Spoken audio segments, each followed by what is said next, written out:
I bought this 8 years ago in September 2014 on eBay. I paid roughly $1,000 for it, which was decent back then. This type of Centaur, the silver non-horsey, now sells for around $4,000 on Reverb. I bought mine around a time that I like to call the second wave of Klon clones. Bill Finnegan, the guy who designed and produced the Klon, had stopped making the Centaur. He did, however, offer the KTR version of the Klon, but even that one was really hard to source back then. I was doing a lot of Klon clone demos here on my channel, and I was just really eager to get my hands on the real deal. And I tried different things to get one into my possession. I asked some friends that I knew had Centaurs back when you could buy them new. No one owned theirs anymore, and they deeply regretted selling them. I even did something pretty immoral, I would say. I emailed Bill Finnegan telling him that I was on a Centaur waiting list at a local shop back in 2006. They did indeed have a waiting list at that guitar store. I was not on that list, and I told Bill that they skipped me on the list because I didn't pick up the phone or something when they tried to call me to offer me my Centaur. So I straight up lied in hope that he would build me a Klon because of that. Not a very good tactic, and yeah, I'm not really proud of that. And he didn't answer my email, which was good, yeah.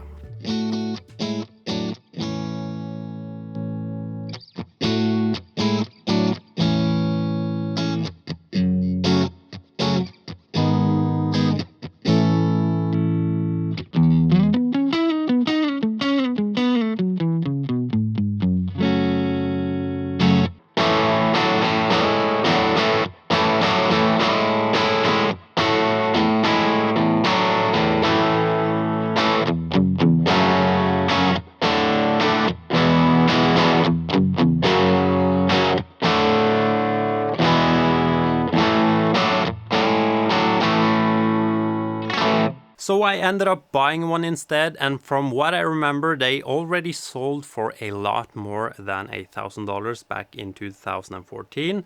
At least 1,500 and maybe even a couple of thousand. I took my chances on a listing with really bad photos, and I got one for a good price. If you can say that $1,000 is good for an overdrive pedal. At least if you compare it to the prices of today, I would say that was a decent price.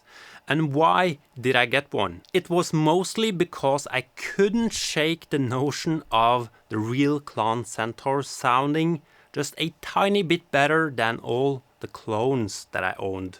There was always a post on the gear page or a YouTube comment with someone claiming that their Centaur sounded 2, 3, 4, 5% better than the clone that they just bought.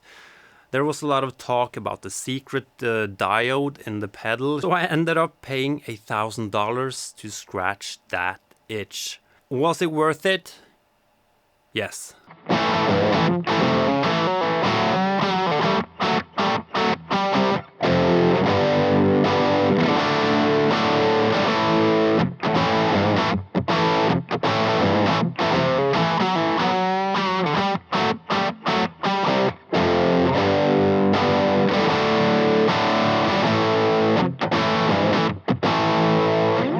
I also knew that I could sell it at a profit. I could use it for my videos, and I got a ton of pedals sent to me because I had the real deal to compare them to. As for the itch, well, honestly, I haven't been able to really tell a difference between my original Centaur with any of the clones that I've tried to compare it to. I think there are a couple of reasons to why people are still claiming that the Centaur has something special going on. And the first one being our eyes. Because you hear what you see. And if you're looking and listening at a Klon shootout and you see this 5,000 pedal compared to a $150 clone, it is close to impossible not to think that the more expensive pedal with all the history and mythology behind it sounds better than the copy because of what you see. If you really want to figure out if something sounds better in a comparison, it should always be a blind test. There's just no chance to do a viable test when you can see what you are testing.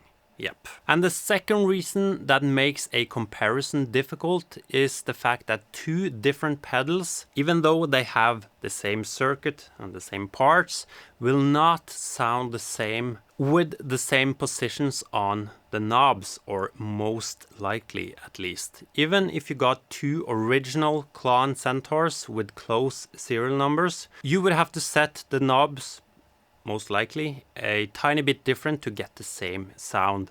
And it's also really hard to compensate when you do shootouts. Do you increase the gain or the volume?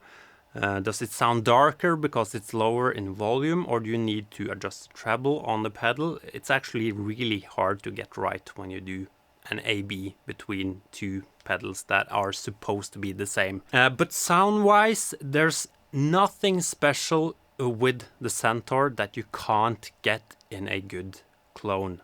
And this I'm 100% sure about.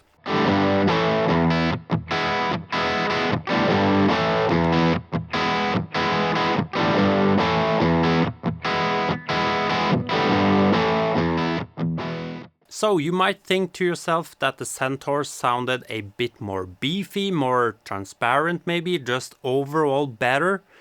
But I tricked you. When you thought you heard the Centaur, you heard the Bright Horse, and vice versa. So you might have listened with your eyes there.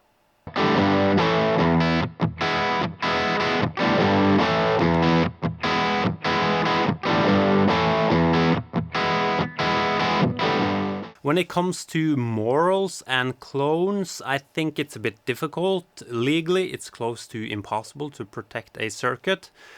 Personally, I would always try my best to support brands that puts a lot of time into research and development. Bill Finnegan did spend a lot of time on the Klon, and he did make a good and unique product. But with the Klon, I and a lot of people were never really given a chance to support the creator of the product. I wasn't interested when it was still in production, and even if I was, there was a long waiting list. And when Bill tried to make the Klon more commercially available with the KTR, it was still really hard to get one. And without blaming someone directly, I think that situation just led to what happened. A huge market for clones. And I sort of think that is fine, yeah. And how do I like the Klon? I think it's a good overdrive. I really like to use it to push an already driven amp. And I also like to use it for stacking. I like to push other drive pedals using the Klon. I've never been able to incorporate a Klon into my rig though. Back when I played live, I did put a Klon and some clones on my board, trying to use it as a clean boost, as an always-on pedal, or my main drive pedal, but it never really worked for me live. And actually, it was what people refer to as the haunting mids that didn't quite click in my rig. It was depending a bit on what amps I used, but I was mostly playing on Fender Rentals, Twins and Deluxe reverbs. And the Klon always pushed my tone a bit too much into like honky territory. There was too much stuff going on with the mids.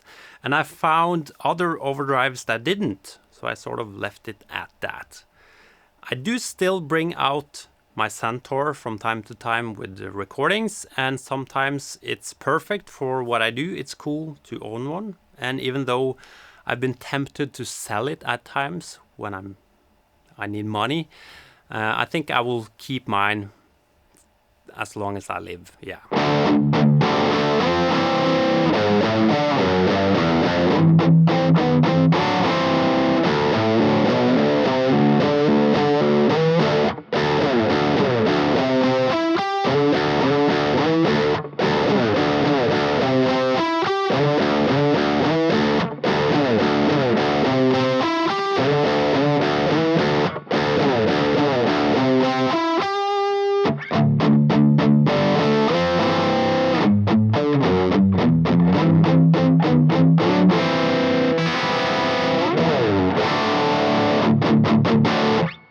Should you get one? Well, if you can afford a Centaur and you want a piece of guitar gear history, go for it. For the sound, no. Get a Klon. Get a Soul Food. Get this one. Get whatever pedal that claims to do the Centaur thing. Most likely, with most of them, it will not be 99% close. It will be 100% close. Yeah. Okay, I'll do some more A/B testing at the end with these two to prove my point. Thank you for watching. Bye.